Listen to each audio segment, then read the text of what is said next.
aspect of space research which I would like to stress most is in relation to the national capability, the self-confidence that this will generate. And if I were to give my own evaluation of this, I think the benefits of these far outweigh. जय हिंद दोस्तों, आज हम बात करेंगे doctor Vikram Sarabhai के जीवन के बारे में, उनकी करियर, फैमिली, उपलब्धियां और उनके विचारों के बारे में। मैंने पहले ये प्लान किया था कि हम इसरो के अनटच्ड स्टोरी कवर करेंगे, जिससे इस फील्ड में आए तमाम नए युवाओं को कुछ नया सीखने को मिलेगा। लेकिन रिसर्च के बीच में ही मुझे समझ आया कि इसरो की हम बात तब तक नहीं कर सकते जब तक कि इसरो के जनक उस महान सोच को न समझ लें। आज अगर हम साइंस एंड टेक्नोलॉजी में इतना तरक्की हासिल कर पाए हैं, जमीन से लेकर चांद तक, तो इन सब का क्रेडिट डॉक्टर विक्रम अम्बालाल साराभाई को जाता है। कुछ ऐसे नाम हैं जिनके बिना हम ऊंचाइयों तक पहुंच ही नहीं सकते थे। Doctor Homi J Bhabha sir, doctor Satish Dhawan sir, doctor APJ Abdul Kalam sir, doctor Nambi Narayan sir, ये सभी वो महकते गुलाब हैं जो जब तक दुनिया रहेगी तब तक इनका वजूद रहेगा। तो आज हम उस विजनरी सोच के बारे में जानेंगे जिसके बिना हम आज के बड़े बड़े संस्थानों की कल्पना भी नहीं कर सकते थे। डॉक्टर विक्रम साराभाई अपने आप को सर्वेंट ऑफ साइंस मानते थे। विक्रम सर का जन्म 12 अगस्त 1919 को अहमदाबाद में एक समृद्ध परिवार अम्बालाल साराभाई के घर हुआ। आपके पिता एक बहुत बड़े उद्योगपति थे। वो जमाना ऐसा था कि बहुत कम बच्चों की ऐसी किस्मत हुआ करती थी जो इतने अमीर परिवार में जन्म लेते। विक्रम सर 7 भाई बहन थे। उनके जन्म की एक छोटी सी कहानी मिलती है जो उनकी बहन बताती हैं कि जब हमें पता चला कि घर में न्यू बॉर्न बेबी का जन्म हुआ है तो हम सब भागे भागे घर की तरफ गए। जाके देखा तो विक्रम साराभाई एकदम शांत सो रहे थे और उनके कान काफी बड़े थे। ये देखकर सब काफी हंसे कि इतने बड़े कान किसके होते हैं। धीरे धीरे ये बड़े होते हैं। जब 5-6 साल के हुए तो इनका स्कूल में एडमिशन कराया गया।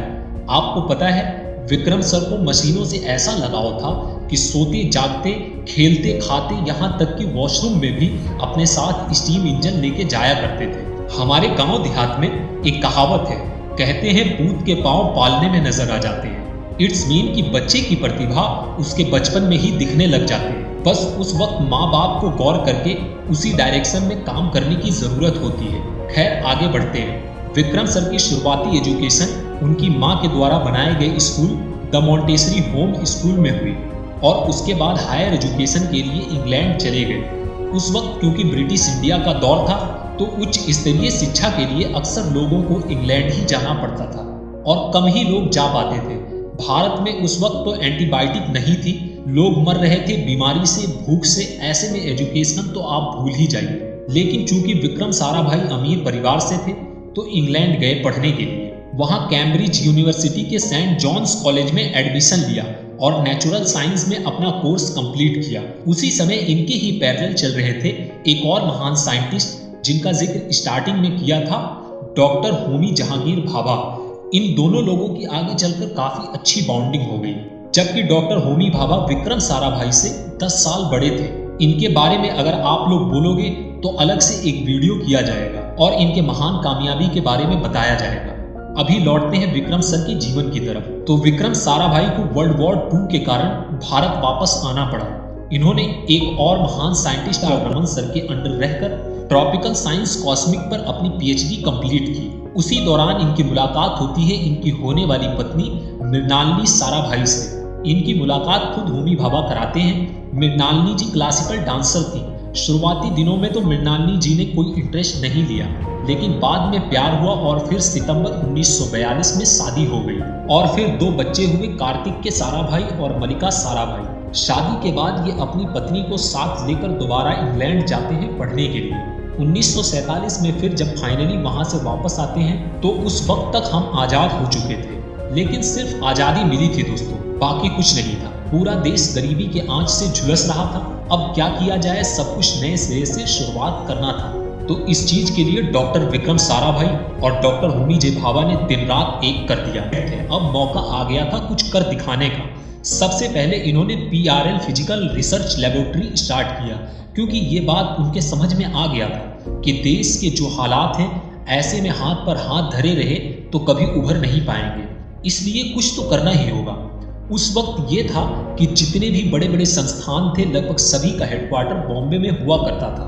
अब जब भी कोई साइंस का प्लान लेकर विक्रम साराभाई जाते तो उसे ये कहकर रिजेक्ट कर दिया जाता था कि अभी हम ये फालतू के साइंस और स्पेस में पैसे नहीं लगा सकते, क्योंकि अभी गरीबी बहुत ज्यादा है तो उस पर फोकस करना जरूरी है। लेकिन विक्रम साराभाई में दोस्तों ऐसी काबिलियत थी लोगों को कन्विंस करने की, जिसके बदौलत वो अपने काम के लिए किसी को भी राजी कर लेते थे। वो अमीर जरूर थे, लेकिन आज के अमीरों जैसे नहीं थे जो गरीबों के लहू पर रोटी सेके। गरीबों के बारे में इतना सोचते थे कि उनके हर बात में देश के गरीबी को मिटाने के तरीकों की बात होती थी। उन्होंने कहा, हम साइंस के रास्ते चलकर ही देश को बदल सकते हैं, इसके अलावा कोई रास्ता नहीं है। उन्होंने अपने आर्ग्यूमेंट में कहा, हम स्पेस प्रोग्राम के तहत किसानों की बेहद मदद कर पाएंगे। हम उन्हें वेदर फॉरकास्टिंग के जरिए बता पाएंगे कि कब क्या हालात होने वाले हैं, जिससे उनका नुकसान कम होगा। टेली कम्युनिकेशन टेक्नोलॉजी का हम इस्तेमाल कर सकते हैं ताकि नए जनरेशन को हम नई नई तकनीक बता सकें। आपको पता है, एग्रो बेस्ड इंडस्ट्री का आइडिया विक्रम साराभाई ने ही दिया था, जो आगे जाकर कितनी बड़ी बन गई। अक्सर जब हम इनके बारे में बात करते हैं तो लोगों को लगता है कि ये बस साइंस के बंदे थे, हालांकि ऐसा नहीं है। ये पूरे सोसाइटी के बारे में सोचते थे, कैसे उसे चेंज करना है, कैसे लोगों के काम आसान करना है। दोस्तों, इसी दौरान एटॉमिक एनर्जी कमीशन की भी नींव रख दी गई थी, जिसमें होमी भाभा पूरी शिद्दत से लगे हुए थे। आप सोचिए कि मात्र 28 साल की उम्र में विक्रम साराभाई ने NPRL जैसे संस्थान को इस्टेब्लिश कर दिया था। यही वजह थी कि जवाहरलाल नेहरू बड़े प्रभावित थे इनसे, और इसलिए ही उनका पूरा सपोर्ट था इनको। और बाद में इंदिरा गांधी ने तो कमाल ही कर दिया। होमी जे भाभा की 24 जनवरी 1966 को एक मिस्टीरियस मौत हो जाती है। इस बारे में अलग से किसी वीडियो में चर्चा किया जाएगा। उनके मौत के बाद विक्रम साराभाई को इंदिरा गांधी ने साइंस का सारा कार्यभार दे दिया। उनको एटॉमिक एनर्जी कमीशन का हेड, साइंटिफिक एडवाइजर और जो स्पेस प्रोग्राम चल रहे थे उसका भी हेड बना दिया। अब सोचिए, इतने विजनरी आदमी को अगर फुल हैंड दे दिया जाएगा तो कितना कमाल कर सकता है।